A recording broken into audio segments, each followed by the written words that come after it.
the Patriots. So the time has come. Let's send you out to the stadium and join the two men that will have the Super Bowl call. Here are Brandon Gaudin and Charles Davis. All right, thanks, Larry. EA Sports coverage of the NFL brings us to the heart of Texas at NRG Stadium in Houston. We count down to kickoff in what should be an epic one here between the Atlanta Falcons and the New England Patriots. I'm Brandon Gaudin alongside Charles Davis, beyond thrilled to be bringing you the Super Bowl, all the pomp, all the circumstance, all the pageantry. It doesn't get any better than this, partner. I'm loving sharing this booth with you, sharing this moment, this type of a game. For all the teachers who said we'd never make it, we're here. And we talk these last couple weeks about the buildup, the anticipation. I think these guys are just ready to get out there and get this thing started. And I know that both coaching staffs have spent considerable time trying to figure out how to best bring their team up to a peak without taking them over the edge and causing a lot of issues early in the game. And you don't think much of a pregame speech is needed for this one? I think the pregame speeches were the shortest all year. If they didn't just say, let's go get them, guys, they probably talked too much.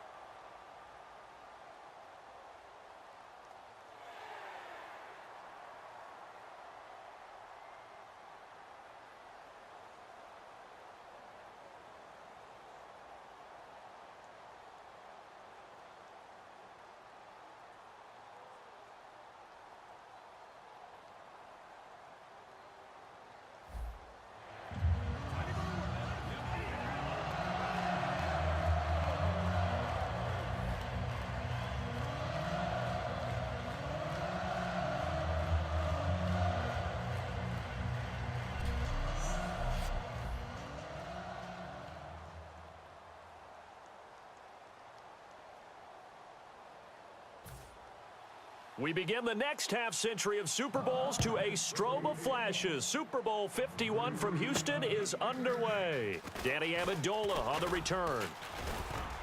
And he'll take it past the 25 and up to the 28-yard line.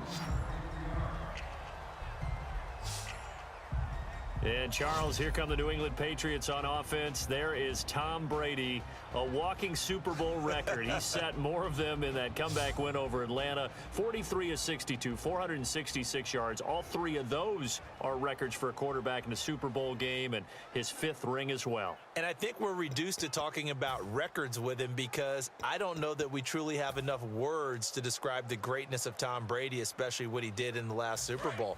Absolutely phenomenal in that game. I don't think we could bring in anything that could say it better than 5 Super Bowl championships. Unbelievable. And the biggest come-from-behind win, down 25 to beat Atlanta. Gronkowski's got it on the crossing route. It's a pickup of 21, and it'll give the Patriots a first down. I've got to make sure that I don't take Tom Brady's greatness for granted, that we make it routine. How about that throw right there? Yeah. Another great completion. And you know one area where he honed his throwing, he was a catcher in high school. He was actually drafted by the Expos in 1995 in the 18th round. Wow, that would have been something to see him behind the dish. Think he's gunned down a few guys? Gunned down a few guys trying to steal second. That would have been fun to watch. They go play action here on first down. Looking left sideline, but it's incomplete. He was looking for Julian Edelman that time. That'll bring up second down. As the offensive starters pop up on your screen, Charles, let me ask you, Chris Hogan, what does he bring to this offense? A guy that you look at and really don't circle in your game plan. There's other guys that you look at.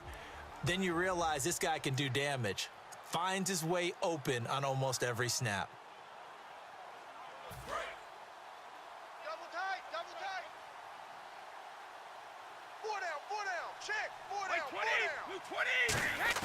Now a play fake. Brady. Open man left side is Gronkowski. And he's brought down. 15 yards through the air and a first down. Ah, yes, Brady to Gronk. You think these two are in sync? Without a doubt. And look, they both understand what they can do for each other. Gronk knows if he gets open, the ball's going to be there. And Tom Brady knows what a great security blanket Gronk is. When all else fails, you find big 87.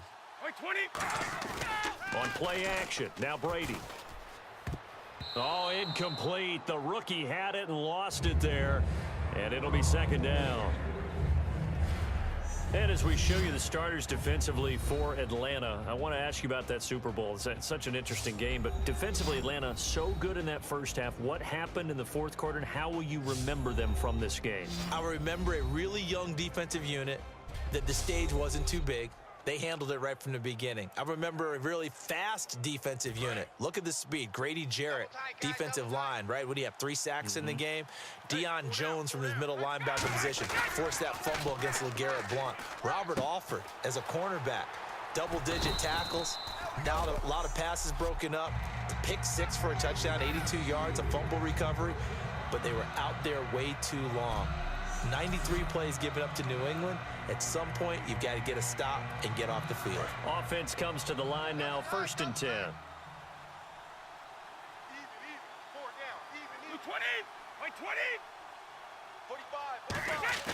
20. Into the red zone, it's Brady. And incomplete. Crisis averted. Almost picked. Instead, second down. Not only did they drop what looked like an interception in the end zone, they blew a golden opportunity to shift the momentum. Second down now after the incompletion. They fake the handoff. Now Brady. And that is incomplete. The new acquisition, Martellus Bennett, the intended target. And it's third down. There's so much precision in an offense, especially when you're throwing the ball. And in an out route, plenty of it. How about the quarterback hitting his back foot, ball's out of his hands, receiver making his break, making his cut. He's got to time up perfectly. Not always easy to do. Just let him a little too much. Yeah, I remember back in the good old days, I was talking to a quarterback, and he said everything they did was on the count system. So when he took a snap, he counted in his head for certain routes, different time frames for each one, and he knew if the ball wasn't out of his hand at that point, he'd better eat it because the play was dead. Now a carry for the shifty Dion Lewis. And he'll go down here at the 12-yard line. It's a 6-yard gain, and it leaves him looking at a 4th down. Just 7 carries, 27 yards for Lewis against Atlanta. But, you know, the good news for him, when he's been active the last 2 years, how about this stat? The Patriots are 17-0, so that's hard to argue against. So he's got that going for him. Which is nice. Which is really nice, especially in contract negotiations. True. And he often has a big hand in their game plan. Run it, throw it to him out of the backfield. As a kick returner, remember against Houston in the playoffs, he ran one back 98 yards for a touchdown. But in the Super Bowl, James White became the guy and took a lot of the touches away from him in that game. And the Patriots rode James White all the way to a Super Bowl championship. They'll need to get the play off quickly. And he'll try and throw here on the fake. They pass up the 3, fake it. It doesn't work. I know coaches always tell us that they make decisions about these types of plays, this type of a fake, earlier in the week to take the emotion out of the deal. I don't know that that was really true here. This one felt like all of a sudden, hey, I have a feeling about, let's go ahead and get it, and it just didn't work. Yeah, I know one thing. They wish they had it back. Yeah, they certainly do, but the buck stops with the head coach on that one. He has to green light that attempt. On 1st and 10, it's Ryan.